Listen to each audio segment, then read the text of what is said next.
Chapter 10. When I opened my eyes, I was half sitting, half lying on a dirt floor in the corner of a crude cabin. I slowly came to my senses and tried to move. I couldn't, not much.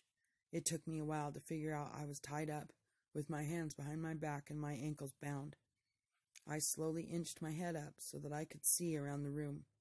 My first thought was that Mama wouldn't think much of this cabin at all. I could see right out through the chinks between the logs, and a cold draft blew in at me. It appeared to be still dark out.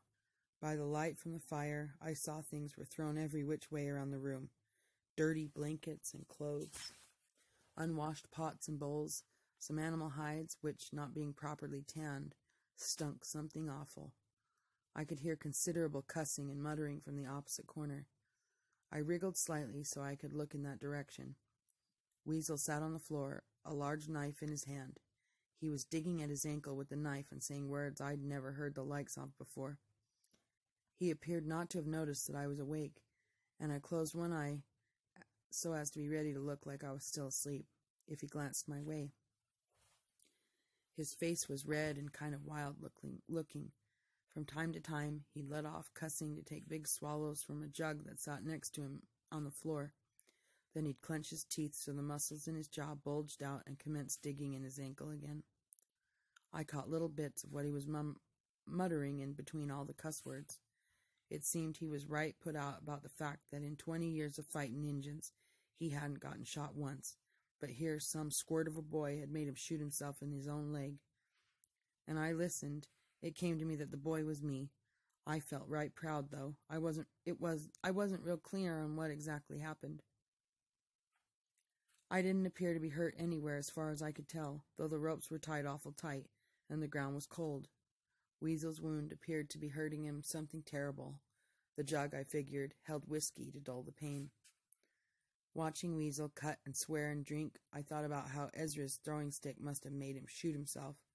I almost laughed out loud thinking about it, but I stopped myself in time. Weasel looked over at me suddenly and caught me with my eyes open. "So, boy, you're awake, are you? Well, welcome to my humble home." He began to laugh, and the laugh turned into a cough. From the funny, slow sound of his voice, I'd figured he'd had more than a few sips from the jug already. "Not speaking, eh? If you're waiting for that Injun-loving friend of yours to rescue you, you can forget it.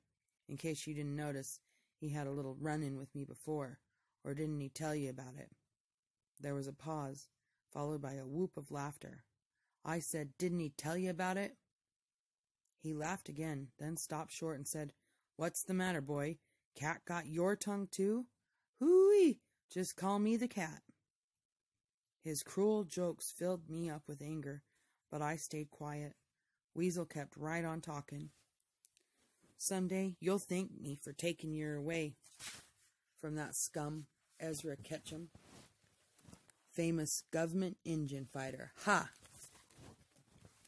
Weasel spat into the fire. It was the first I'd heard Ezra's full name. I wanted to know more, and Weasel went on. I reckon it was the whiskey making his tongue loose. He wasn't always the low-life scum he is now. When the government set us up out here to wipe out them savages, we were the best there was. We did the job, boy, yes, sir. Our orders were to remove them redskins, and that's what we did. Now, mind you, some of our men thought that meant we were supposed to move them Injuns to some other place. But Ezra and me, we knew what it meant. We removed 'em all right, once and for all. We had us some fine times back in them days.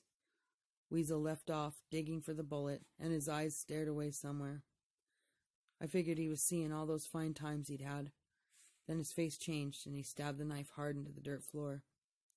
And then that no-good Ketchum goes soft on me, goes plumb crazy, starts talking about how the Injuns belong here more than us, how we got no right to drive them off and kill them like animals. They are animals, I tell him, but he don't listen to me anymore. He's gone plumb crazy. Weasel's voice filled with mockery. Then he takes up with a squaw. A squaw! Tells me to leave him alone.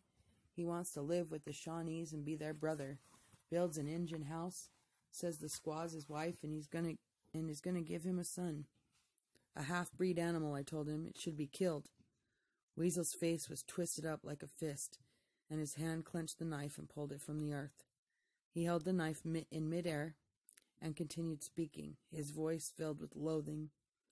He said he was glad his child would have Shawnee blood, said he was ashamed of his white man's blood, ashamed of what we had done. I wasn't about to listen to that. Breathing heavily, his eyes squinted. Weasel slashed the knife through the air. I cut out his tongue, and while he watched like the helpless worm he's turned into, I killed his squaw and the half-breed animal growing inside her. His eyes opened and fell on me. So if you think, boy, that Ezra Ketchum will come here to rescue you, you'd best think again. I know he's got your daddy. What do I care? I got the rifle. That's all I wanted. Find a man with his legs stuck in a trap and a perfectly good rifle laying beside him. Now what would you do? A man'd have to be a fool not to take it, and I ain't nobody's fool. Don't look at me like that, boy. You ought to be grateful. I could have killed him. As it is, I got a horse and a mule, some little old pigs, and some chickens, too. Now that ain't half bag. And I got you, of course. Weasel took a long pull on the whiskey jug, all the while looking me over real good. He set down the jug and wiped his hands across his mouth. Now I just gotta decide what I'm gonna do with you.